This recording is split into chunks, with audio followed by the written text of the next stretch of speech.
A very good afternoon, Team Zimbabwe. Masera say. And let us talk about President Nelson Chamisa's inauguration prophecy. It's something very important to take a look at. So, Apostle Joel has prophesied some of the things which have come to pass.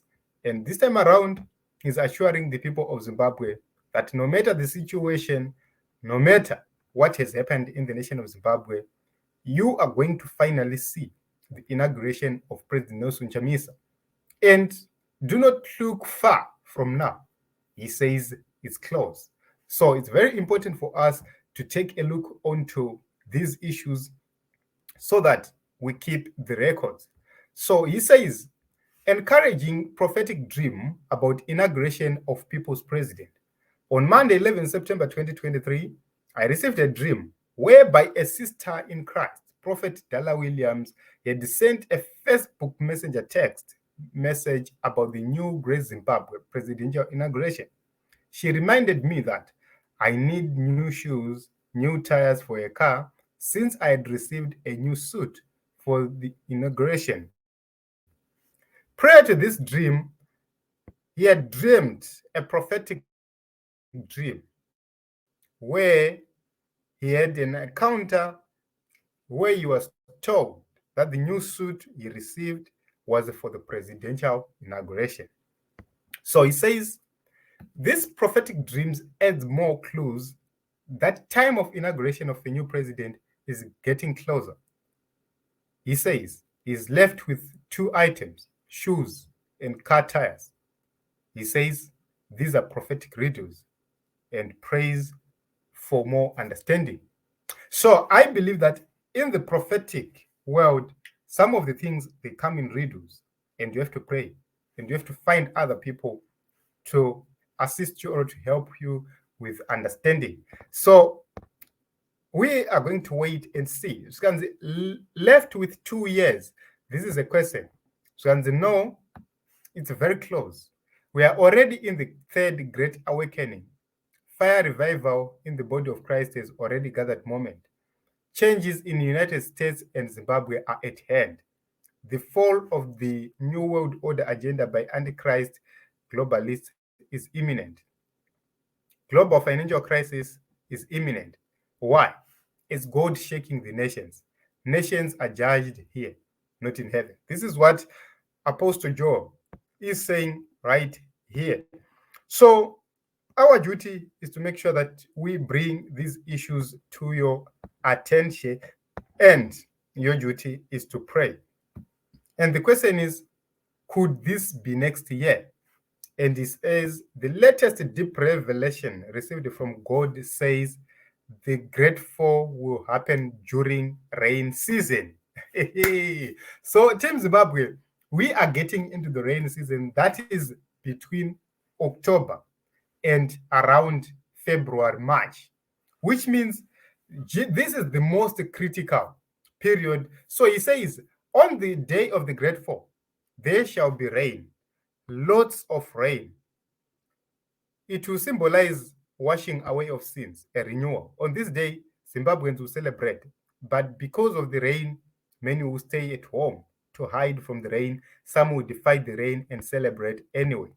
So I think that we have been given guidelines that this is going to happen during the time of having rains.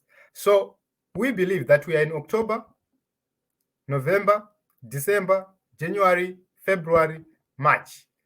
We believe that this is likely going to be the period of the Great Awakening and the inauguration period of the new president of the Republic of Zimbabwe. So, Team Zimbabwe, this is what the apostle is saying. We have that duty to just bring this news to you, and you have that duty to pray. So let us pray for the Republic of Zimbabwe. Let us pray for the leadership of Zimbabwe. Let us pray for the advocate Nelson Chamisa and everybody. Look at everyone. Everyone is fighting advocate Nelson Chamisa right now. Left, right, and center. Everyone is fighting advocate Nelson Chamisa. You can only be mugged when you have the power. And Why are they not fighting Monzora? Why are they not fighting Linda Masarira? Why are they not fighting Bushu? Why are they not fighting other small opposition political leaders and targeting Nelson Chamisa? Even those who believe in the third way, they are actually fighting Advocate Nelson Chamisa. And the question is, why? It's because they know for sure that he is the man of the moment. And they're trying, number one, to get attention.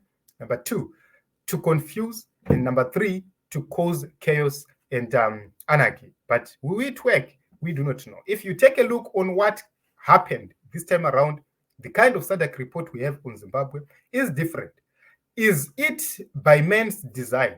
I don't believe it is by man's design. It was God who is working his own things. Take a look on the stand or the stands taken by SADC as a whole. The SADC Secretariat and everyone else involved is clear about the position of the SADC region. Nobody is actually working with this regime. 3 presidents out of 16 attended the inauguration. 3 out of 54 attended the inauguration. 3 out of more than 150 attended the inauguration. That is a message. Take a look on those who congratulated men. Just a few close friends, beneficiaries. But a lot didn't even bother to do so. So that should reflect and tell you and remind you that something is about to happen. Take a look on what other regional leaders say. They're actually saying this issue has to be resolved. So we put everything in the hands of God.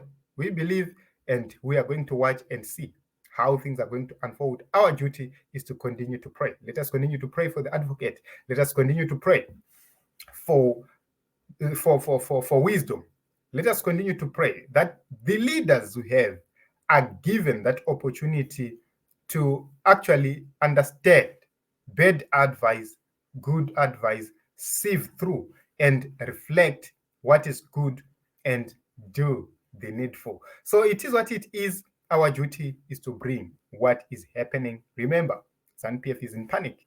And remember, God is in control. That is the reason why we do not care about what happened to our lives.